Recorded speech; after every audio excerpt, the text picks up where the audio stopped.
This image alone is enough to make you curious about what this film is about, but also give you nightmares. Trust me. Now let's get started on reviewing The Taking of Deborah Logan. Let's go.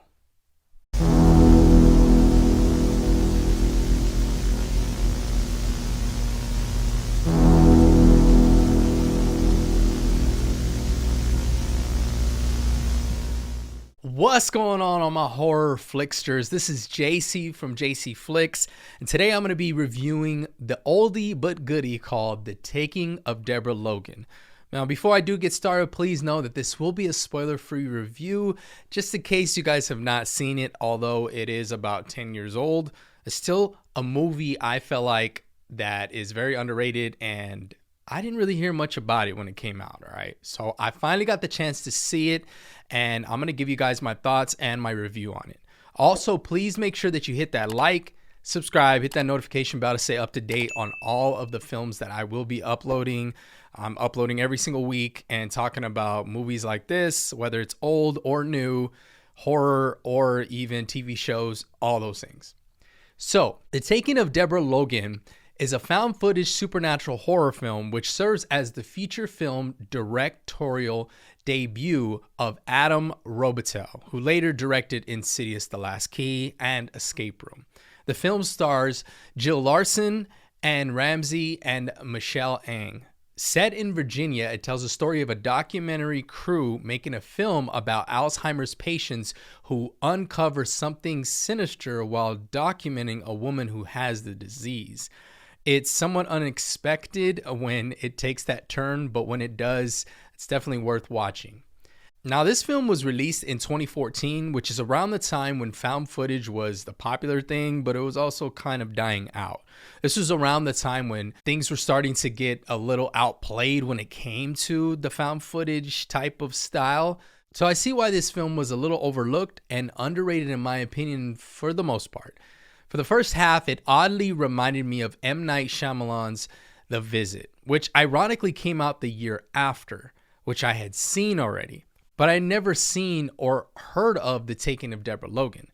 And I kind of wish I had before The Visit came out. It probably would have seemed a little bit more disturbing to me, and the eeriness would have came across more original when it came to some of these elements and scenes that you see in the movie.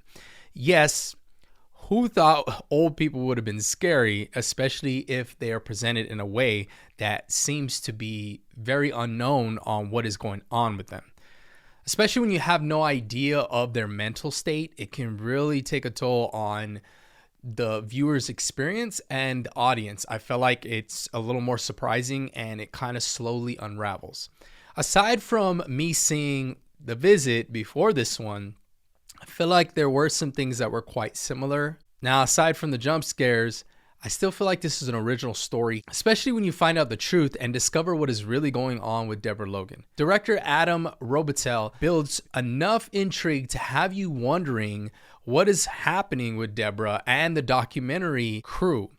Especially with the documentary crew, they kind of throw out some guesses as to what is happening throughout the film that kind of fills the audience in on what is truly going on. Even if it seems like it's a guess in there, you can kind of put two and two together.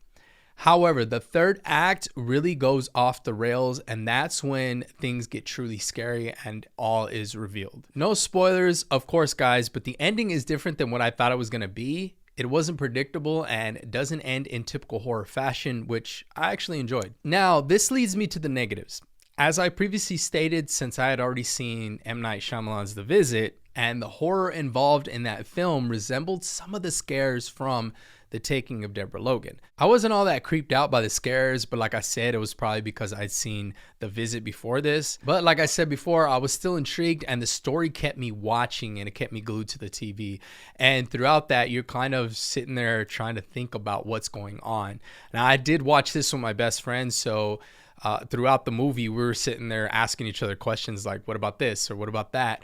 And right away, I feel like once things start to get a little weird, I would say within the second act, that's when you start to think in your head, of course, you're like, there's no way she has Alzheimer's. It's got to be something else. So I feel like it's given to the audience right away that she doesn't have Alzheimer's, but there is something else going on behind the scenes. Now, I did, though, enjoy Jill Larson's performance as the Alzheimer patient herself, quote unquote, and how she portrayed Deborah Logan. She has certain moments in the film where she's kind of staring blank into nothing, and I feel like that gives more to the character and has you wondering, okay, maybe it could be or it could not be this thing. I'm not sure.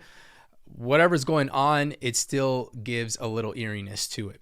And the film crew do make you scratch your head quite a bit, though, on some of the things that they do and the situations they put themselves in. I kind of feel like that's a typical horror trope, but they're not always the smartest in the bunch. And I feel like if I was part of the film crew, even if the people I have around myself, my friends and family, were a part of it, I think we would have left as soon as we saw something weird, knowing this is probably not Alzheimer's, and even if it is, this is really scary, and we need to leave, right? I did still enjoy this film, though, you guys, because it does keep you engaged, and the third act was undoubtedly the best part of the film, especially when they show that iconic scene that I showed in the beginning.